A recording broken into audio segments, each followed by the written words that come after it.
है ना। भारत में संवैधानिक तरीके से कानून के माध्यम से, नीति नियमों के माध्यम से शासन करने की परंपरा प्राचीन काल से रही है, कहा जाए तो मौर्य काल से ही रही है। पर भारत की आज़ादी से पहले, या कहें तो अंग्रेजी शासन से पहले, भारत में जो भी शासन व्यवस्था लागू की जाती थी उसका आधार होता था धार्मिक ग्रंथ, जैसे वेद, पुराण, उपनिषद, या फिर कहें तो कुरान। तो धार्मिक ग्रंथों के आधार पर समाज के रूल, नियम, रेगुलेशन ये सब बनाए जाते थे।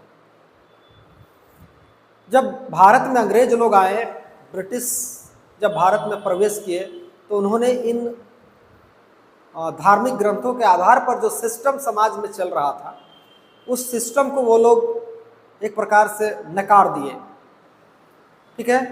तो आधुनिक कानून जो हम लोग अभी हमारे पास में है, या कहें तो आपका जो जुडिशियरी सिस्टम हो या फिर संवैधानिक सिस्टम हो, इन आधुनिक कानूनों का जो रूपरेखा तैयार हुआ वो भारत में अंग्रेजों के आने के बाद ही हुआ। भारत में अंग्रेजों का प्रवेश यूँ कहें तो 16वीं शताब्दी से होता है, जब ईस्ट इंडिया कंपनी भारत में आई थी। ठीक है। तो 1600 ईस्वी में ईस्ट इंडिया कंपनी की स्थापना के बाद वो लोग लगभग 1740 तक भारत में यूं ही एक व्यापारियों की भूमिका में रहे। जब 1740 के बाद रॉबर्ट क्लाइव जब गवर्नर बनकर आता है, तो वो भारत की राजनीति में हस्तक्षेप करना शुरू कर देता है, और उसी का परिणाम रहा कि 1757 में जो प्लासी की लड़ाई बंगाल के नवाब के साथ में हुई, और 1764 में बक्सर का युद्ध जो बंगाल के नवाब के साथ में हुआ, ये प्लासी की लड़ाई और बक्सर की लड़ाई, ये दोनों लड़ाई भारत में अंग्रेजी शासन की स्थापना को एक क्या कह सकते हैं बल प्रदान किया, उसका आधारशिला रखी। तो अगर प्रश्न आए कि भारत में ब्रिटिश शासन का स्थापना का श्रेय किस गवर्नर को दिया जाता है, किस ब्रिटिश को दिया जाता है, तो आप लोग आंसर करेंगे रॉबर्ट क्लाइव को, क्योंकि ये दोनों युद्ध उसी के शासनकाल में जीता गया था। ठीक है। तो भारत में ब्रिटिश शासन की स्थापना का श्रेय रॉबर्ट क्लाइव को दिया जाता है।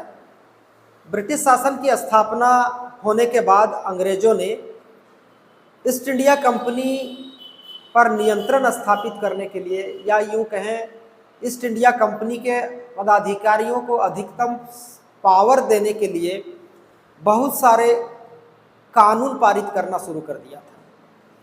और उन्हीं कानूनों के माध्यम से जब तक भारत आज़ाद नहीं हुआ तब तक शासन चलता रहा।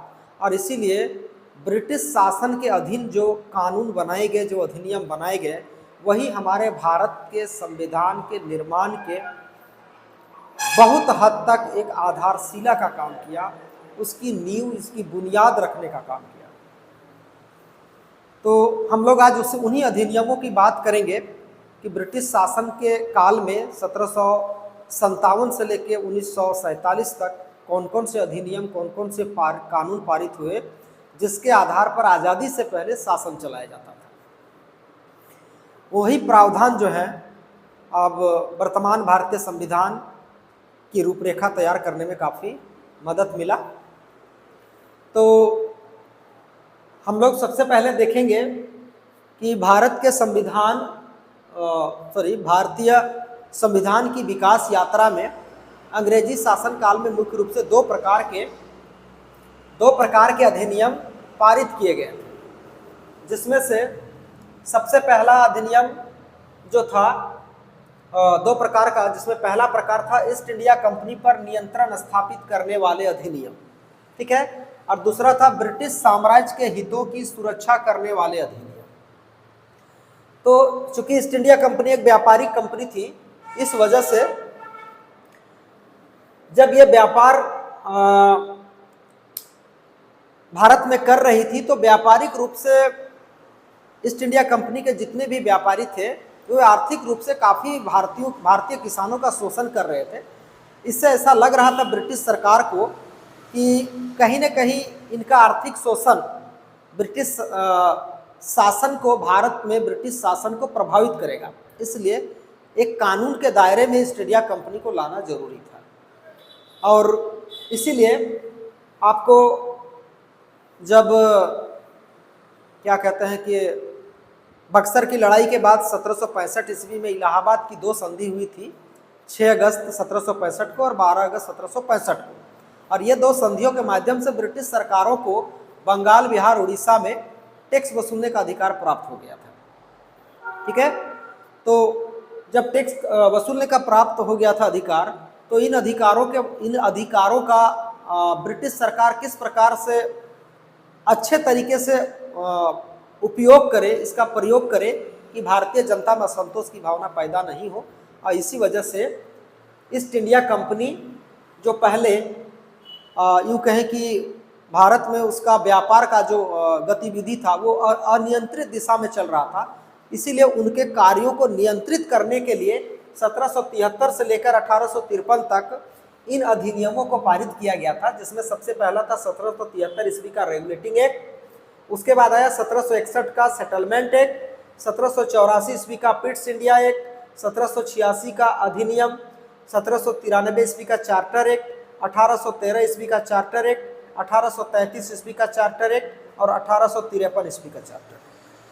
तो 1773 से लेकर 1853 तक, 1773 से लेकर 1853 तक कुल 8 अधिनियम जो बनाए गए थे वो ईस्ट इंडिया कंपनी के ऊपर नियंत्रण स्थापित करने वाले ही अधिनियम थे। ठीक है ना। तो अगर प्रश्न आए कि इनमें से कौन सा ईस्ट इंडिया कंपनी पर नियंत्रण स्थापित करने वाला एक अधिनियम था, तो क्वेश्चन में आपको यहाँ से 3 ऑप्शन निकालेगा, यहाँ से कोई एक ऑप्शन रख देगा। ठीक है ना।